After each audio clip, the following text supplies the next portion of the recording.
Welcome to the Financial Planning for Canadian Business Owners podcast. You will hear about industry insights with award-winning financial planner and entrepreneur Jason Pereira. Through the interviews with different experts with their stories and advice, you will learn how you can navigate the challenges of being an entrepreneur, plan for success, and make the most of your business and life. And now, your host, Jason Pereira. Hello and welcome to Financial Planning for Canadian Business Owners. I'm your host, Jason Pereira. Before we get started, just a reminder to sign up for my newsletter at jasonpereira.ca. On to today's show. Today's guest is Greg Markell, President and CEO of Ridge Canada. Ridge Canada is an insurance company that specifically specializes in cyber insurance. And I brought him in to talk about the need for cyber insurance and where the threats are coming from these days. So here's my conversation with Greg. Good morning, Greg. Morning. Thanks for taking the time to come in. No, thanks for having me. So Greg Markell, President and CEO of Ridge Canada Cyber Solutions. Tell us about what it is you do. So we are a pretty niche player within the insurance market. We are a wholesale insurance underwriting shop that focuses exclusively on cyber and privacy liability. Okay, so technology, something that scares a lot of people, but not something that is near and dear to my heart, and something that we all need to take more seriously if we're going to advance our businesses. So let's talk about what is cyber insurance and why would an entrepreneur need to get in place? Because this is a fairly new market, quite honestly. Yeah. It really started coming out of year 2000, and then the evolution of it has been quite steep, especially over the last 5 to 10 years. So that makes sense. I mean, we're looking at like kind of tail end .com bubble. So people are moving more and more of their businesses into the internet. You know, the cloud has become a term or is going to become a term very shortly. So timing makes sense. Okay. So Cyber insurance, what is it? What does it do? So cyber insurance is standard insurance policy, except it's a little bit more complex. There's two parts to a cyber insurance policy. There's what I call the expense coverages, which are affectionately known in the insurance industry as first-party costs.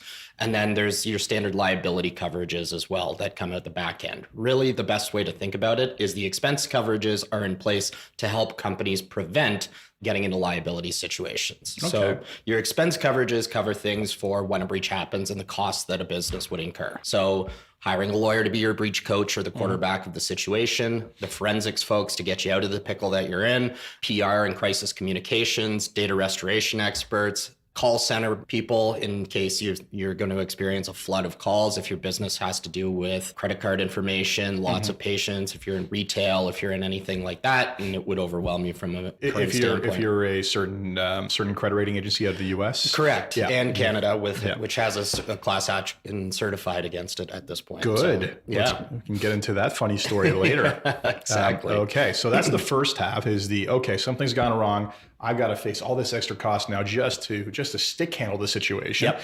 What is the second half? The second half is the liability. So let's say all of those costs and expenses cannot prevent your business from being sued. So people feel slighted, they feel exposed, they feel anything else, and they sue your business in order to recover costs that they might have incurred. So recovering from some of these attacks can take time. And if you are heavily involved in supply chain or your supply chain is exposed, then you could face third-party suits coming from vendors, suppliers, everything else. The liability portion of the policy is meant to pick up those types of things. So losses that third parties experience and sue you to recoup for as a result of your cyber incident. Okay. So a lot of businesses, especially bricks and mortar types, might be thinking, this is something I don't need, right? But let's face it, everybody's got some digital exposure. Can you give me examples of the type of things that are attacked by the average business? For sure. And you bring up a great point, something that I didn't even completely realize until we were going through the movement into the new decade, which is 2020. We're in 2020 now,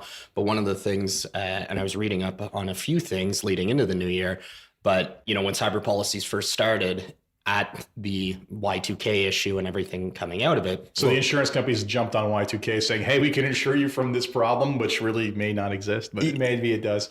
Yeah, as soon as they got over being scared of the world ending, everything, they realized that they could make some money on it. But what was interesting leading up is that was really the first time that the Canadian government and everyone else started mapping what their exposure to their networks was, how interconnected things were. And this is as back as the 90s.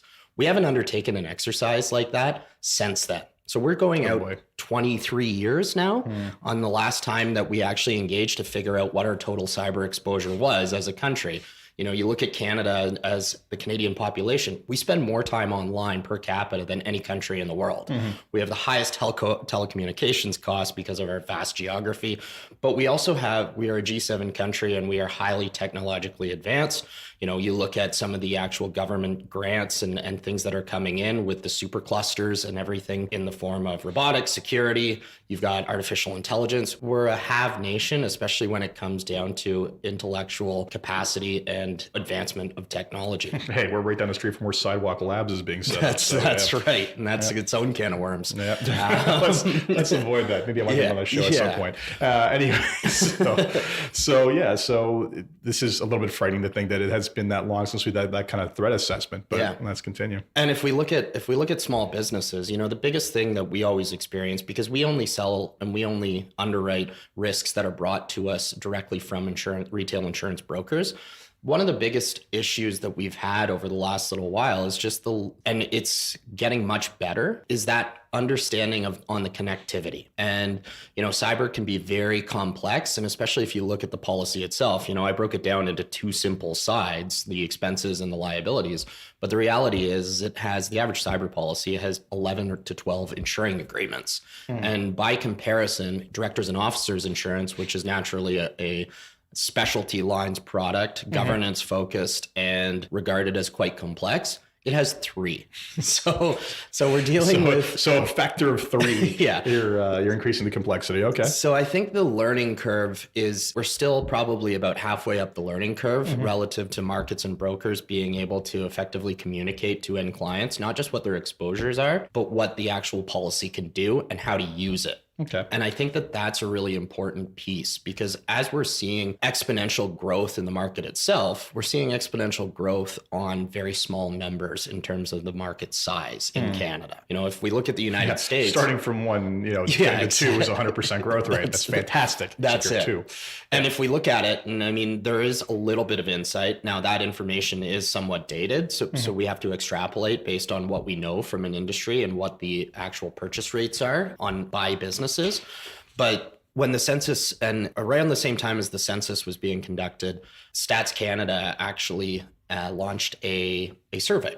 And so what they did was they surveyed 12,597 Canadian businesses, and they got an 86% response rate, which is huge, pretty high. Huge. And so they released all of these findings in October 2017. So that's why I'm saying that the information is a little bit dated. But what's very interesting about it is you look at some of the things that they asked were actual purchasing rates by Canadian companies of cyber insurance. And they broke it down into the actual penetration rates based on market size. And the government does it on headcount. StatsCan did it a little bit differently. There's a little bit of things not lining up. So if you look at some of the actual census numbers, small business accounts for 97.9% of Canadian businesses. It's just over 1.13 or 1.16 million total businesses at that time.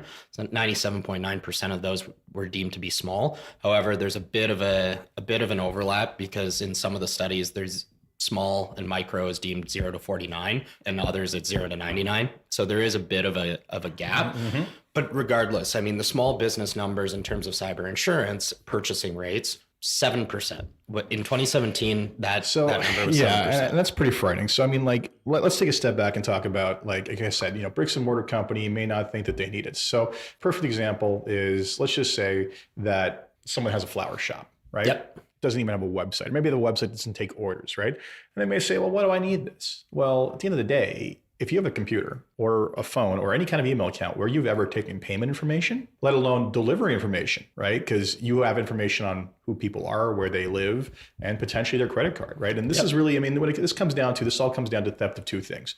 Money, either directly, right? Being able to get into the company's bank accounts and do whatever they have to do or get money out, or basically information that enables them to steal identities. Yeah. Unless there's a third one I'm missing, but that's it. So the bottom line is, if you take any form of client data and that data ever touches anything on a piece of paper and that paper isn't shredded, you bear some form of cyber insurance risk. Correct. And so you nail on the head. There's on the liability side of things, and granted, Canada isn't that evolved in terms of the litigiousness that we see coming out of it, which is a good thing. Out of the US? Wow, really? Yeah. I'm not complaining about that relative to our own portfolio loss ratio. However, we're starting to see people get a little bit more, their backs up a little bit when their information is exposed. So it's interesting. You're absolutely right. There's a couple of things. There's your actual network security that comes into play. And then there's also your privacy. Or your client privacy.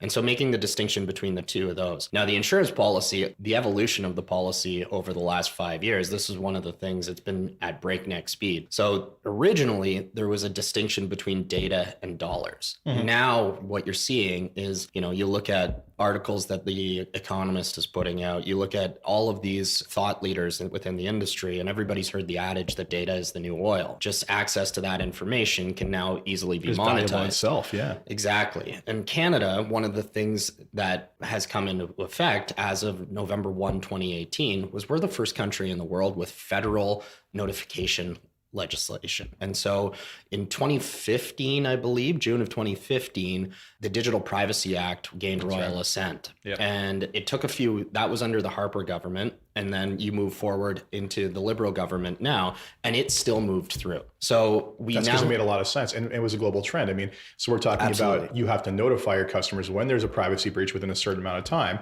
which also GDPR in Europe has the exact same criteria. State by state, they have different legislation. So that becomes a whole quagmire of different things. 1 week versus 3 months, who knows, right? So exactly. But going back to your flower shop example, so as a result of this Digital Privacy Act coming into effect November 1, 2018, from a privacy standpoint, there's a few implications. So let's say they use paper files for 50% of their work orders or their vendor management or anything like that. Someone breaks in and steals the information. Traditionally, you would look at it and say, okay, that's a burglary related risk. Yeah. But if they're stealing client data, which could have credit card information that they took over the phone, they break everything open, that's a privacy related issue as well. There's not just the cost of replacing the windows and getting everything back up and running.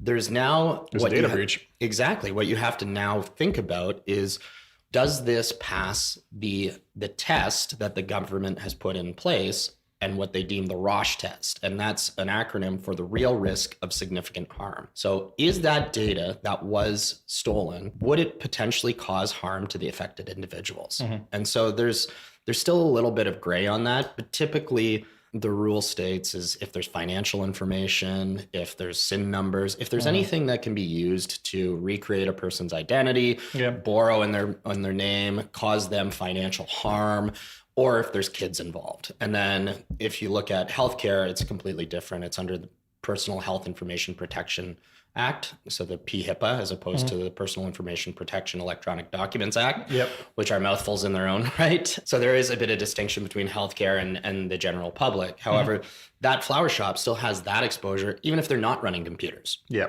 And this is an important point, because oftentimes I'll get people say like, well, I'm worried about security in the cloud, so that's when I'll put my client files on there. And to which I'll say, okay, great. Where do you keep them? Well, I keep them in this room and still got a lock on. I'm like, yeah, and it's got a drop ceiling, right? Like, so push a tile and climb, like it's pretty straightforward to get into that thing, right? And lock it from the other side. And really all they've done is they've limited the geographic region and the speed at which that data can be stolen, right? They haven't really limited the ability to steal said data. Whereas I would argue the proper precautions doing things online can actually be more secure, vastly more secure than any kind of file room. You should tell that to StatsCan.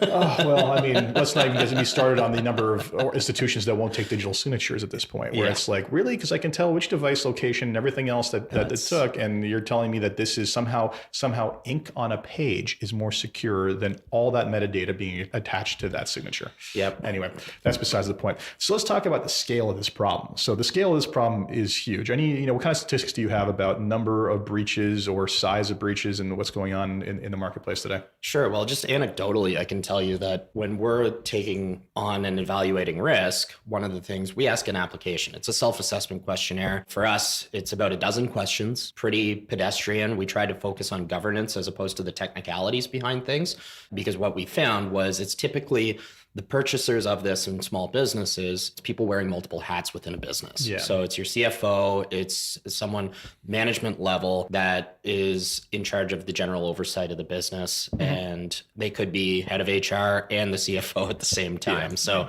we're looking at some the guy of these who's things. in charge of the computers while also in charge of shipping and receiving, right? Exactly. Like it's just, So what we found was if management and everybody else has to outsource the application, if they don't know it, one, they should know it, because now this is a real risk that presents itself to all businesses. If you're, just like you said, if you are connected to the internet or you are using computers in some way, shape, or form, you have this exposure. Absolutely. So how do we make it easy so they're not having to send it out to a third party like MSP or anybody else in order to get the information back? So we focused a bit more on governance. But what we found, and again, this is the anecdote that I was going to share, is probably about 40 to 50% of the applicants that we see, and we see a lot of applicants. We're getting 3 a day right now, more, and that number is continuing to grow as we continue to grow our portfolio and our business and our distribution networks. And 40 to 50% of them are indicating some form of loss. Most of that is ransomware based. Oh boy. And so it's ransomware. So let's talk about that, because that's different than what we talked about before. What we were talking about before is data theft. The ransomware is a completely different beast. Correct. And there's been some very high profile cases, especially with, sadly and tragically, hospitals being targeted for this sort of thing. So what is ransomware and what does it look like? So ransomware is a form of malware. Typically, it is as simple to deploy for the threat actors as embedding it within a link or an attachment that they dupe someone within the company into opening. As soon as it's opened, it proliferates through. Some of it can lay dormant and then it can actually just execute itself later on. However, most of the time it's smash and grab. So it's a piece of malware that essentially what it does is it goes in and it encrypts your file. So it locks down your business and it just keeps going. So you're running a data server, all the files are there, and then while in the background, it's very sneakily encrypting everything in a format that you can't gain access to. So it's still there. It's still there. But you don't have the keys. Correct. And what they do is they extort you. Yeah. Typically in cryptocurrency, 99% of the time it is in Bitcoin, because that is the easiest. Yeah, there's other ones that are harder to trace than Bitcoin. Exactly. You know, some of the privacy coins like a Monero come to mind, but that's typically happens after the fact in terms of how they wash the money afterwards and how they anonymize it. But what we're seeing is the actual ubiquity of ransomware, because one of the biggest pushbacks that our broker partners actually get is my business isn't a target. Flower shop in St. Thomas, Ontario. I'll pick on them. Exactly. You know, it's like when my wife doesn't want to put in a difficult password into her into her email address. She's like, oh, I don't care if they find, like, what are they going to steal from me? I'm like, well, all these, like, you know, 100 years worth of emails, which probably through all of them put together the perfect picture to steal your identity. And are you telling me that at no point, at any point whatsoever, you never put in another password, another login, or a credit card number into a single email? Then you're the exception to the rule. Because you know what? You say this, but it's amazing how one little password difference would basically prevent that from happening. So, well, and exactly. And the ransomware my wife's piece not going to listen to that episode, right? Keeping away from her. I'm in the same boat. Post, I mean, it's on the public record now, but post LifeLabs, 1 in 2 Canadians was affected on that. Oh, I and know. The biggest thing that I got questions immediately afterwards. Craig, what do I do? Well, first things first, change your password and change any passwords that you used if you use the same password as your LifeLabs. Strike account. One, do not use the same passwords. Exactly. We'll get the tips later. I mean, you know, some of them can be, some of these breaches can be comical, like, you know, the Ashley Madison one. Comical as long as you weren't a client. Some of them less so, like the LifeLabs one or Equifax. Yeah. So, but the ransomware piece, what's interesting is you don't need to be a target. What's happening right now is these campaigns, typically, if you're a target, you're typically a target of some form of nation state, or you have something that you know that you have it. You've got crown jewels that someone has access to, and they're trying to exploit that. Or if you're a target from a ransomware perspective, what we're seeing is activist groups get a little bit more vocal. So disruption types of attacks, and those are the targets. So if you're in mining, energy, oil and gas, anything that's environmental. The zealots are basically coming in and trying ransomware. So for anyone who saw season 1 of Mr. Robot, and if you didn't, you should, this was, you know, climax was a massive ransomware attack on the world's largest bank. And it was like, well, now good luck. That money's never getting out because they weren't going to divulge the keys, right? Exactly. But for everybody else, again, probably not being targeted by specific by groups focused on espionage or nation states or anything like that. But what's really, really rampant out there is the organized crime. And I'll put this in perspective.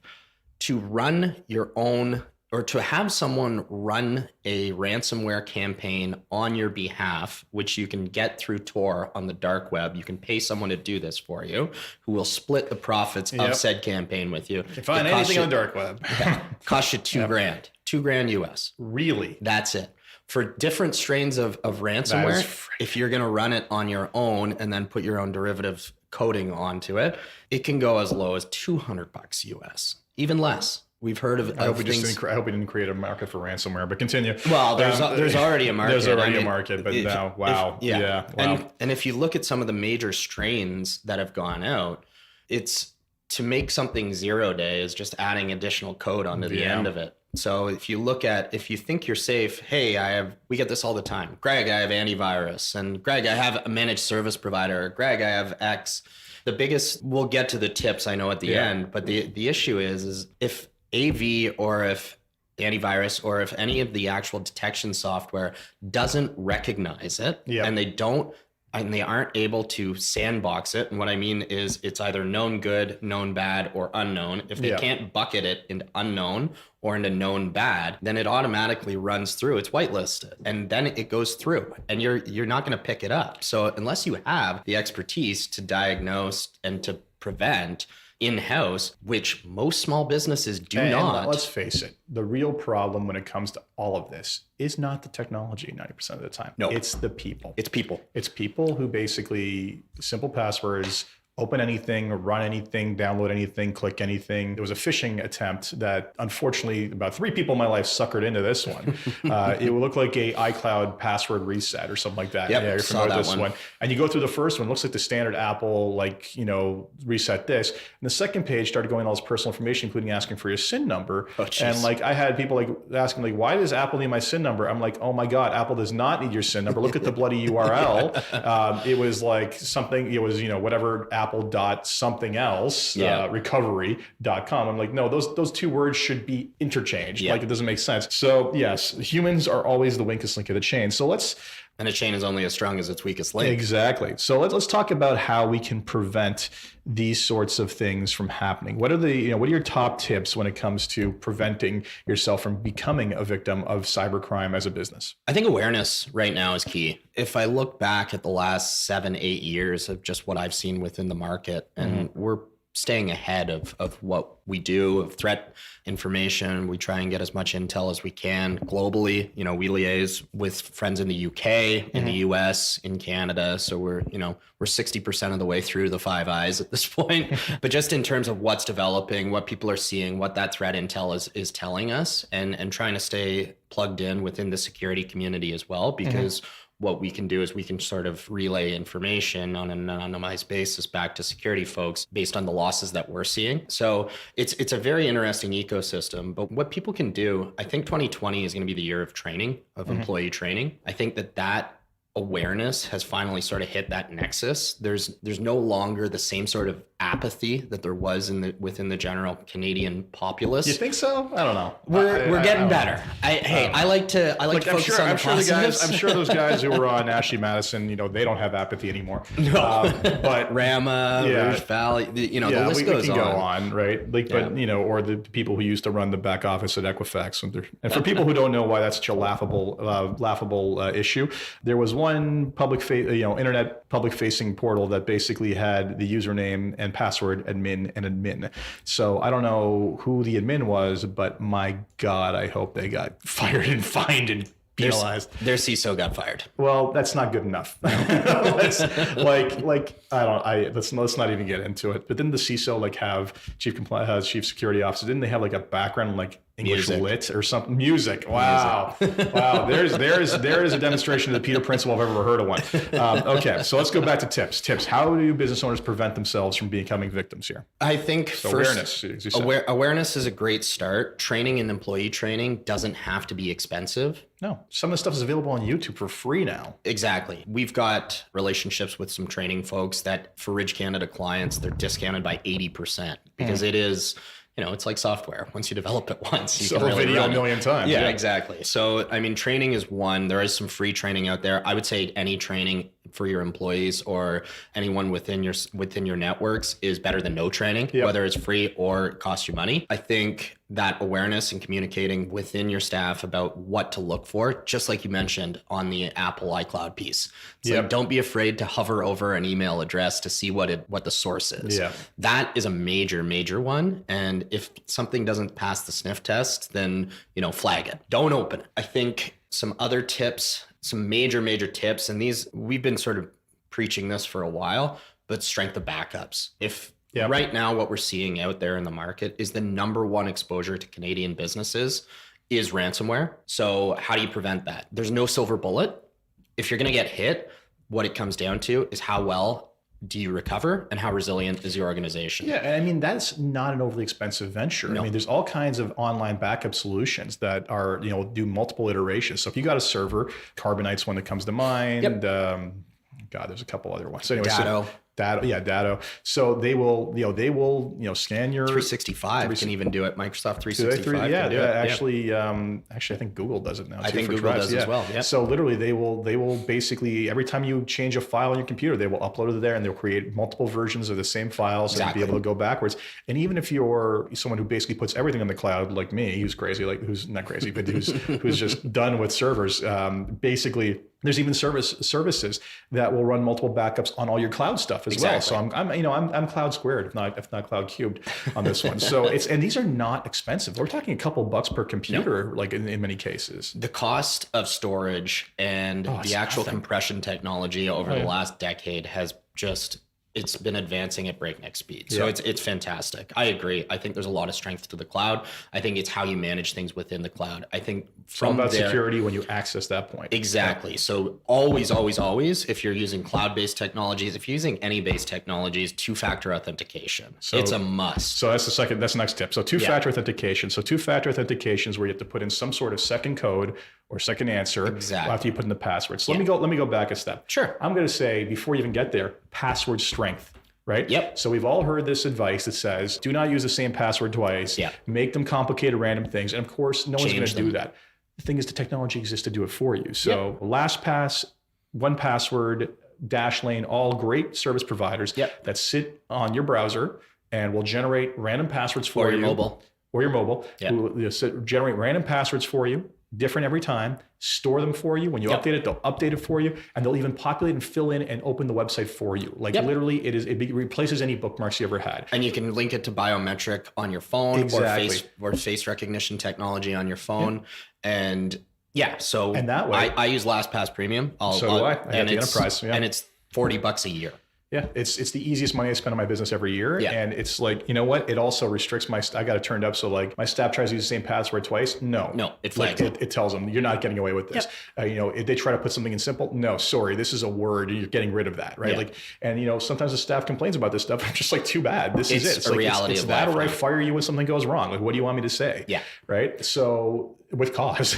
So there's that apathy. It still is there. It is there. It is there again, right? But they've gotten used to living with me now. So the point is that this is, and even basic devices. I mean, Apple is embedded in every software, every device. Microsoft, Google, all of them. They've all done it, right? But having a third-party independent one that's cross-platform is much better in those instances, right? And all you got to do, all you have to do is remember one complicated password and change it every 3 months. Change it every 3 months, or there's that, or simply never ever divulge it. Right? I think I probably changed it once a year, but it's like, what's your password? You're not getting that ever, ever.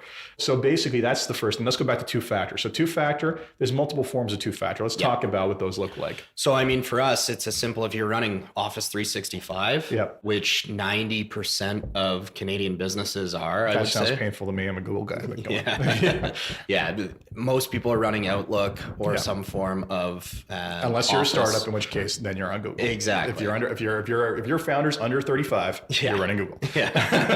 Non-starter, you should have two-factor in. And the Microsoft has an Authenticator. This is free, and any Microsoft admin can turn this on simply by clicking a button. It is that simple. So the Authenticator, so the Authenticator is an app that sits on your phone. So if you're trying to log in anywhere, you should have your phone on you. But You can set it up to be as simple as putting your thumb. If you're running anything less than an iPhone 10, you can put your thumb on the biometric panel, and that would be enough to trigger two-factor. As long as you're somewhere that's Wi-Fi enabled or has a cell signal, it can then log you in because it passes all the credentials through to your Office 365. So if you're logging in on a machine that it does not have a recognized IP address, it would automatically prompt you to check your phone, sign off, hey, is this a computer that you're normally going to use? And then it'll log in. So there's multiple types, and that's you've got one of the stronger ones. I mean, the weakest one is this entire, we're going to text you this code, right?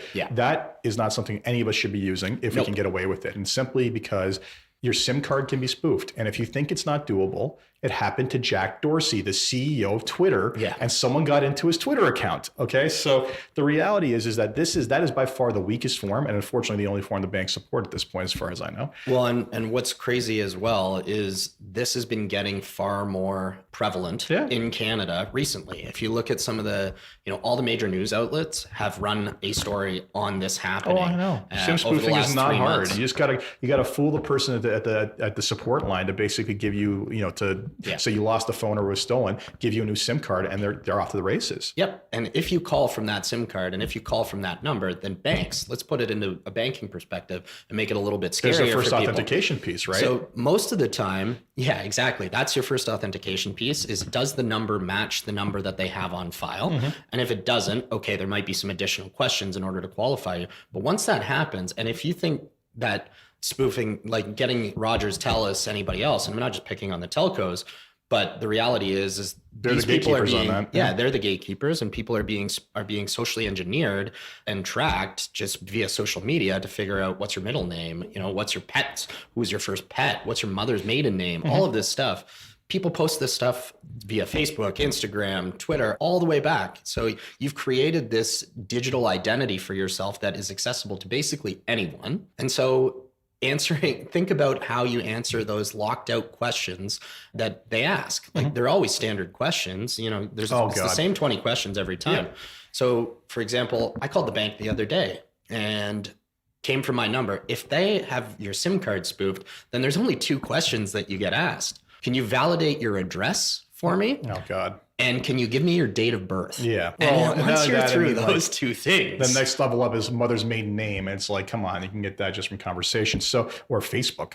So that is weak. And and you bring up a couple interesting points. So first off, one of the things that drives me nuts is the ones where they have higher security, but then the secondary ones, you don't have that? I'll just ping your phone. Like we should all be avoiding the phone one like the plague. In fact, Google's gone to the point where they're actually, I think, deactivating that functionality. Yeah, Google Authenticator is fantastic. We'll get to the Authenticator in a second. The second piece is those challenge questions. So I will even go further. I've gotten to the point of, basically challenge questions. I don't answer them anymore. What I do is in LastPass, I can put a note in that password and I can put in random words that will basically say that. So if it's asked me like, what was the color of my first car? I'll put in like Mexico. Right. Yeah. And then that's the challenge. Like, good luck figuring that out. Right. Good luck challenging me on that. Right. So it does mean it's a little bit harder to get in for me too, but security is worth it. And at the end of the day, you need it. Especially if it's your bank. Oh my God. Yeah. So then the second piece is the 2-factor authentication you mentioned, which is the Authenticator app. So there's a couple of them. Microsoft's got one. Google's the big one. There's a good one called Auth Independent, Salesforce. I see these things popping up all the time. And what they do is they generate a random number sequence for 30 seconds, 6 numbers typically. And then basically you type in that 6 numbers into the password and you're in, right? Or some of them have, as you said earlier, proximity-based ones. So, you're logging in from the IP and you have that phone, which has got this, push this button to say yes, right? And those are far more secure. And it was funny, when I rolled that out here, the first question my staff said was, well, what happens if I forget my phone at home? I'm like, when is the last time you forgot your phone at home before you went? Let's be honest, you forget your phone, you're turning around, you're going home. Exactly. Right? And now you're definitely going home because you can't get into your own computer. So frankly, it is a pain, but you know what? The reality is no one goes without these things anymore. Right? No, I mean, if we look at any financial services based firms over the last 10 years, I mean, there's been a major push for lifestyle changes, everything else. So you look at the capabilities that people have asked for and the advancements of technology with work from home technology. So if you wanted to do that previously, there were validators in order to get yourself onto someone's network. You have the RSA keys. That's what this is. This is essentially an RSA key that you can carry with you anywhere, and you will be carrying with you anywhere. So it's no different than the technology that you had a decade ago. It's just in a different format. Yeah, I think the strongest form, probably the least used form, but one I'm actually going to be experimenting with shortly, is the actual hardware keys. So these are little tiny keys that are USB keys typically, or whatever form, or USB-A, C, whatever you're using. Some of them have NFC, so you can tap for them. But what they do is they plug into your computer. And only if that is plugged into the computer will you be able to open that site. And that, again, it's even more secure than just that number, because theoretically, there are ways to get around that two-factor number. It's a lot harder, but it's super hard to get that specific physical key that you had to have, right? Keep it on your keychain. You're not leaving home without those either. Exactly. So Google started making those, but YubiKey is the big owner of that. So I encourage everybody to look at all these resources. And you know what? They sound intimidating. They sound hard. You can watch videos on this. You can deploy this. It's super easy. And frankly, I couldn't imagine my life without LastPass. I was on 1Password before, and then I had to move it for enterprise before they had an enterprise for LastPass. But I'll tell you, I don't know what any website is. I just type in what resource I'm looking for and then click on it, and it opens up the site, puts in the information, and logs me in. Yeah. Right. And then I gotta pull out the phone and do the two-factor authentication. But it's all worth it. I think one other tip that I would give as well, and this is more what we're seeing to protect your organization against potential regulatory issues down the road. So you look at the issue that LifeLabs just went through, and having to notify 15 million people that their stuff was potentially compromised, right? That becomes very expensive. That forms, if I go back to the first thing that we talked about, that hits that expense portion of coverages pretty hard on an insurance policy. Absolutely. So that limit could be completely gone, especially when you're dealing with 15 million records, notifying each individual. How do you do that? Is that registered mail? Is that the email? Is that numbers on file? Either way, there's more costs that come as a result of that. One of the things that could be avoided, because now that you have to report any breaches into the Office of the Privacy Commissioner, and then they make a decision as to whether or not you have to notify the affected individual. So if it passes that Roche test again, what we're learning from all of these things is originally when this legislation came out, it wasn't thought of that ransomware would actually cause for the reason to notify affected individuals, because typically ransomware would go in, lock it up, extort you. They wouldn't steal the information. It's just sitting untouchable. And you'd either have to run the cost benefit analysis of restoring and recreating the data and any lost data that you had, or paying the ransom and trying to figure it out. Fingers and hoping to God they actually Exactly. Yeah. So what we found is coming out of this is that the Office of the Privacy Commissioner has come out and said too that, hey, if you didn't encrypt that data that was on your servers or data at rest within the cloud, then there is the possibility, even if forensics go in post loss, try and figure everything out and say, hey, no data has been exfiltrated. So that's your network liability component. That's the network security function. However, like we said before, there's still that privacy element. And that's what the Office of the Privacy Commissioner has focused on LifeLabs as well, in terms of having to notify, is because the threat actor that got in and locked everything up, they could have looked at those files. Because you can't get in to prove it. Exactly. Yeah. So if your data and if your lists, if your client lists, if anything that you deem sensitive is not encrypted while it's at rest, you are exposed. And this is important to note. So let's just say you use an Office 365 or Google or G Suite, whatever it might be, to hold all your files. Right? Ransomware is not really possible, is it? So this is where it gets a little bit scary, and this is way further ahead. But you saw some of the issues coming out of 2018, 2019, where the ransomware, and there's a whole bunch of stuff, but you look back at some of the issues, and you've got WikiLeaks that happen, you've got Snowden and exposing some of those. Sure. So some strains of ransomware, the big ones that have globally affected organizations, we look at Maersk, we look at FedEx, we look at some of the others that have been affected. Those have worm-based signatures in them too, so they can proliferate through anything that they're actually getting in contact with. Enough. So they can be exposed, but let's also look at the scenario we're dealing with. We're dealing with AWS, we're dealing with Google. They're co-located. It's pretty good. You can spin up they're duplicating data, they're fragmenting it across multiple data centers. So even if one data center gets it in there and they can detect it and shut down, wipe over, no issue, right? So it's the probability of it happening with one of the larger providers versus your computer. Like I think to myself, geez, if one of my staff members, like we're not even running a full network anymore, we're running individual nodes because frankly we don't use a server anymore, and I think I've increased the attack surface this way, making it harder to get to everybody. But if you secure every endpoint, this is the thing. Every endpoint's secured, but every endpoint doesn't affect the other endpoint anymore, right? Exactly. So I've increased the attack surface, but I've limited what you can get. And I think to myself, if my staff member got ransomware, everything's in the cloud. I'm just going to wipe that thing down again and start over again. As long as it's encrypted, as long as it's already encrypted. It's encrypted, and that's the other thing. And I'll say is that the other thing is we're running Macs, which are far less targeted in general, but still targeted. Because the software, there's more PCs out there to run, and there's less security around those, unfortunately. And there's also the problem of people running very old operating systems. And we're talking about someday that Windows 7 is about to be retired, essentially. Today. So no more security patches on Windows 7. And actually, XP's been like that for a while, but there was an emergency one they did because the hole was that big like a year ago. So, and apparently they were still selling Windows 7 PCs in 2015.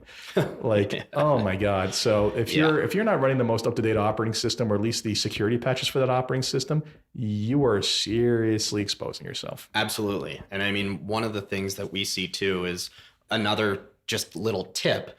I had a loss that we paid. We had to pay the ransom because it was deemed to be, it was your only option. It was our only option. They were doing some monitoring for school boards and for emergency response. And so if they didn't get the call on one of these things to deploy emergency responders, then the liability on that is far greater than paying a smaller ransom. So we analyze. So we get the call at 8:30 in the morning from the broker. They say client has had their systems locked up. We go in, we deploy, we get the lawyer involved so that everything in the event that something goes awry is privileged. And so it gives the client control of the situation itself. Within 45 minutes of doing the triage, we have forensics in place and we start going through things. So what we find out within 45 minutes of that happening is basically that they were running 42 servers and their 2 backup servers, but their 2 backup servers weren't segregated from their actual networks. So the backup server was basically, it was the same thing. They might as well have been picked up. They may as well have been linked in. They might as well have been running 44 just servers, and they were backing up on 2 servers that were not segregated. So at that point, the recovery portion is off the table. So that client cannot recover because they don't have the decryption keys to get access to their backups. So what do? So we go back, we have the forensics and the lawyers actually negotiate with threat actors. We see whether or not they're willing to come down in their extortion demand. At the time, this was back in 2017, Bitcoin was running about 13K US. It's back up now. So we look at what's going on globally, and it seems to be a bit of a hedge. Gold's gone up, Bitcoin goes up. Anytime there's tumultuousness, the crypto tends to rise. Anyway, for those I'm in a financial services office. I'll leave that speculation to you. I've had many Bitcoin conversations on my other podcasts. And I'm not getting into it right now. The whole thing is it's used to extort people at best. I mean, there's so many AML issues that go on too. Oh, that's because it's designed to avoid AML. Let's keep going. But anyway, so we get in and we talk to the client and we say, look, how long do you think you can be down? How long can you afford to be down? How long would it take you to recreate all of this? And they're like, we'd be out of business. And so you have no choice but to try to negotiate. So we get an assessment from the forensics folks to say, hey, what's the likelihood that these folks are they're gonna have honor amongst thieves and that they're going to give you back the decryption keys to decrypt your data? Luckily, it came back fairly positive. The actual known source that it was coming from was recognized. It was organized crime. And so unfortunately, we weren't positive that was organized crime, but based on the signature of the malware, there was a higher probability than not of getting the data back. So we looked at it and they came in, and by 4 p.m. that day, we had an actual coverage opinion from the lawyers to say, yeah, you know what? This is deemed, if they miss a call because a school is on fire and they can't get fire trucks out to it, then we have a bigger issue on our hands than we do otherwise. On so many levels.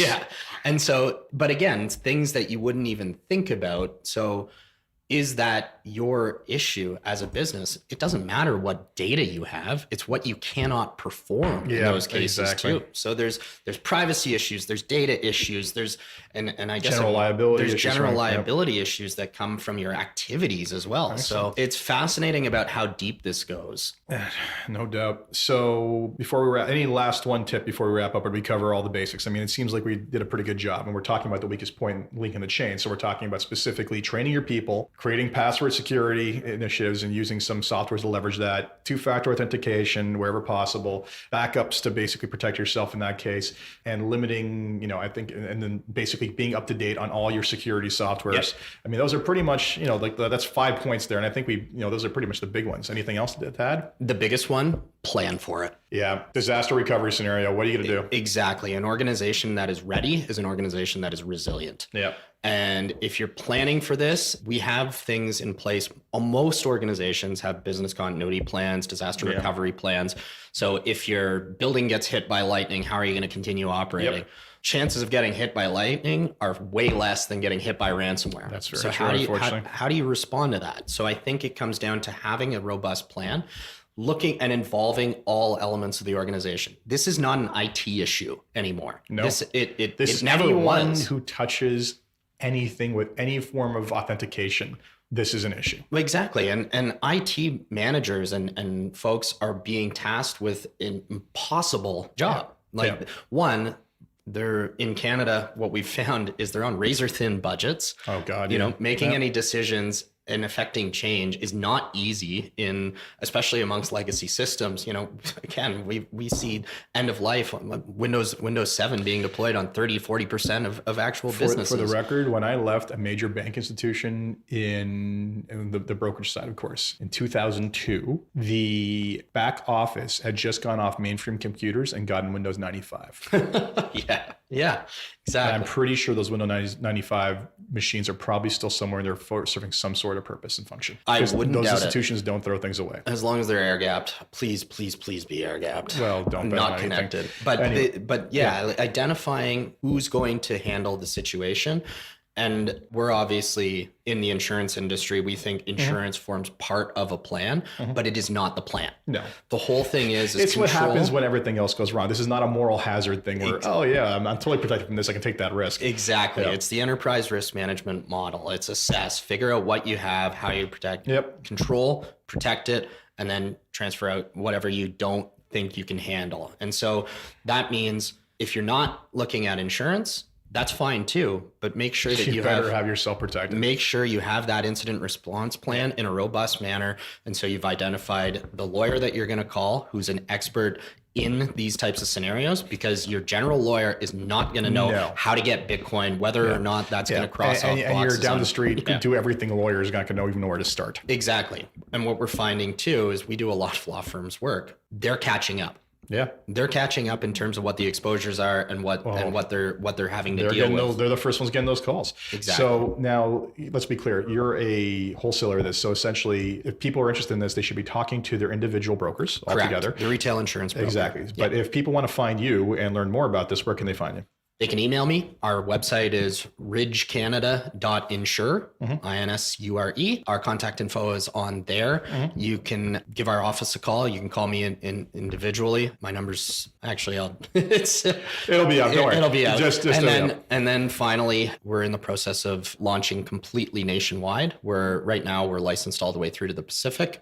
So the bulk of our clients are in Ontario, Alberta, BC, with a smattering in Manitoba. We're growing pretty quickly in Manitoba, but insurance brokers across the country know who we are, which is great. And you can get me on LinkedIn too. So we try and post some things on LinkedIn, but Greg Markell and at Ridge Canada Cyber Solutions. Excellent.